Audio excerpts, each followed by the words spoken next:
माझ्यापेक्षा थोर थोर थोर आणि मोठी मोठी माणसं, परमपूज्य परममहंत आचार्य प्र शहादा निवासी मोठे दादाजी, दंडवत दंडवत.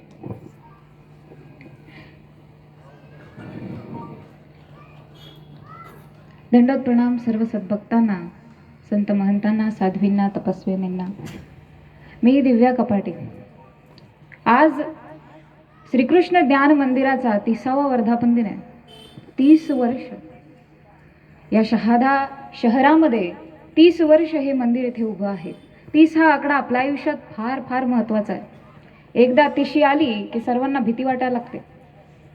आता तारुण्य सरत चाललंय, आता स्थैर्य आलं पाहिजे, आयुष्यात कुठेतरी स्थिरता आली पाहिजे, चांगली नोकरी लागली पाहिजे, मुलाबाळांचं शिक्षण उरकलं पाहिजे, आता लग्न केलं पाहिजे. हा 30 हा आकडा आपल्या आयुष्यामध्ये फार फार महत्वाचा असतो.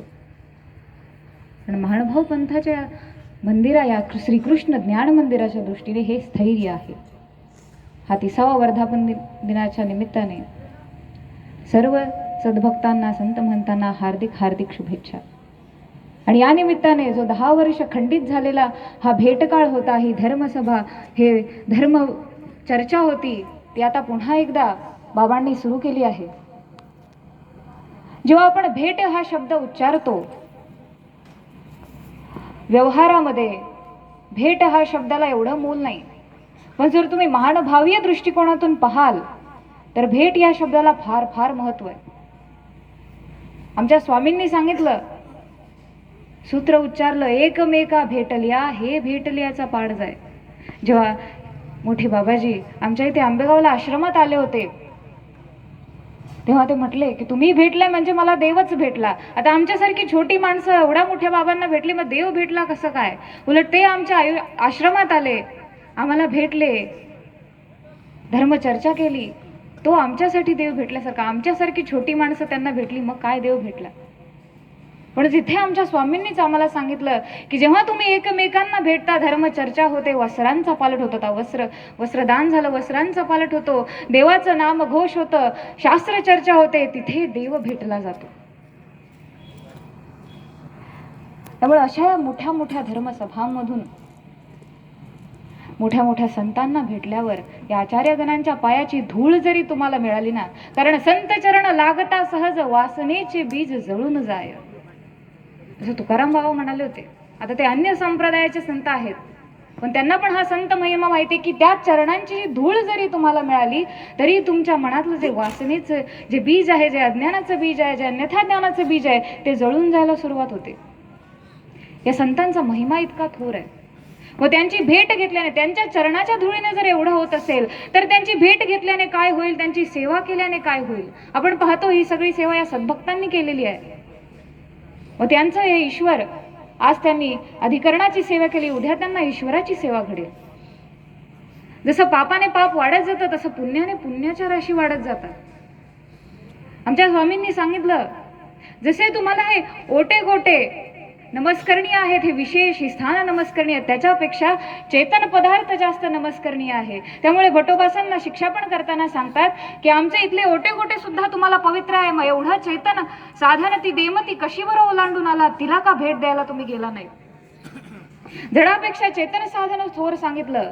ज्या विशेषांना स्वामींचा श्रीचरणाचा स्पर्श काय 15 मिनिटं झाला असेल, काय अर्धा तास झाला असेल, त्या विशेषांना आपण वंदन करतो, पवित्र मानतो, फुलं वाहतो, त्या विशेषावर डोकं ठेवतो. मग ज्या लोकांच्या, ज्या संतांच्या, ज्या महंतांच्या, ज्या साधूंच्या मनामध्ये सदैव ईश्वराचा वास असतो, त्यांच्यासाठी तर आपण सोन्याची महाल बांधली पाहिजे.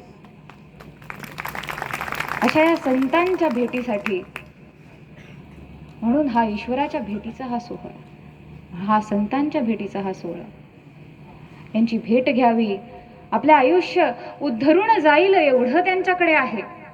आणि आमचे बाबा म्हणतात की मला देव होईल का? तुम्हाला देव होणार नाही तर मग कोणाला होईल बरं? तिच्या लीळेचा तुम्ही उल्लेख केला बापू, ती माहीम भट्टांची आणि आमच्या आचार्यांची लीळा. माहीम भट्ट म्हणतात की मला देव होईल का हो? आणि यावर आमचे आचार्य उच्चारतात की जर तुम्हाला देव झाला नाही भटो तर मलाही होणार नाही, तर कोणालाही होणार नाही. आणि तेच वाक्य आमच्या बाबांनी आता आमच्या शहाद्याच्या मोठ्या दादांनी इथे उच्चारलं की मला देव होईल का. ज्यांनी एवढ्या मोठ्या जनसमुदायाला धर्माला लावलं, ज्यांच्या आज्ञेखाली एवढा मोठा मंडप उभारला गेला आहे, 30 वर्ष हे मंदिर इथे आहे, या विभागातली या प्रांतातली सर्व लोक ज्यांच्या आज्ञेत आहे, जी धर्माला लागून आहेत, ज्यांना शास्त्रातल्या छोट्यातल्या छोट्या बारीकातल्या बारीक गोष्टींचं ज्ञान आहे. एक छोटा साधा प्रश्न जरी त्यांनी विचारला तरी तुम्हाला उत्तर माहिती आहेत. एवढ्या लोकांना धर्माला लावणारा हा माणूस ह्याला का बरं देव होणार नाही. जे ईश्वराच्या भेटीसाठी तळमळतात, त्यांना ईश्वराच्या भेटीची आतुरता आहे. आपण त्यांच्या मागे मागे जावं. आपल्याला रस्ता माहित नाही, आपण तर आंधळे आहोत. या कलियुगामध्ये जन्म घेतला आहे तरी नशिबाने मनुष्य जन्म भेटला आहे. दैवाचे भाग्याचे आहोत, आपल्याला मनुष्य जन्म भेटला आहे. आणि या कलियुगामध्ये आलो याचा अर्थ हाच आहे की आपण खूप खूप भोगून आलो आणि आपण आंधळे झालेलो आहोत. बघा, आंधळेपणा दूर कसा करायचा बरं, तर ज्यांना दिसतं ना त्यांच्या मागे मागे जायचं. आपण तर आंधळे आहोत. ज्यांना दिसतं त्यांच्या मागे मागे जायचं, त्यांच्या पावलावर पाऊल टाकायचं. त्यांनी जी वाट धरली त्या वाटेला धरून त्यांच्या मागे मागे चालत राहायचं. तेव्हा जेव्हा ते देवापाशी पोचतील तेव्हा आपण पण त्यांना धरून देवापाशी पोचू. त्यामुळे संतांची भेट घ्यायची, या संतांना चिटकून राहायचं, सोडायचं नाही, एकही आज्ञा खाली जाऊ द्यायची नाही. मग आपल्याला देव होईल, मग देव आपलाही स्वीकार करतील. त्यांच्या योगाने का होईना देव कधीतरी आपलंही चिंतन करतील, 2-1 क्षण जास्त करतील, कारण ते तर आपल्याला अखंड आठवीतच असतात, आपण त्यांना आठवत नाही. त्यामुळे स्वामी हे पण म्हणतात की देव दुर्लभ की देवा ते आठवी तो दुर्लभ. मग जे देवाला सतत अखंड चिंतन करत राहतात, देवाला आठवत राहतात, या दुर्लभ संतांच्या चरणी स्वतःचा माथा टेकवावा आणि परमेश्वराकडे प्रार्थना करावी की यांच्या योगाने तू माझा स्वीकार कर. एवढंच मला तुम्हाला सांगायचं होतं सद्भक्तांनो. बाकी मी काय म्हणणार, त्या परमेश्वराला म्हणते, आशयाचा तूच स्वामी, शब्दवाही मी भिकारी, मागण्याला अंत नाही अन देणारा मुरारी. काय मागावे परिम्या अन तूही कैसे काय द्यावे, तूच देणारा जिथे अन तूच घेणारा स्वभावे. दंडवत प्रणाम सद्भक्त. टाळ्यांच्या गजरामध्ये धर्मकुमारी दिव्याईला धन्यवाद देऊयात. धन्य आजी.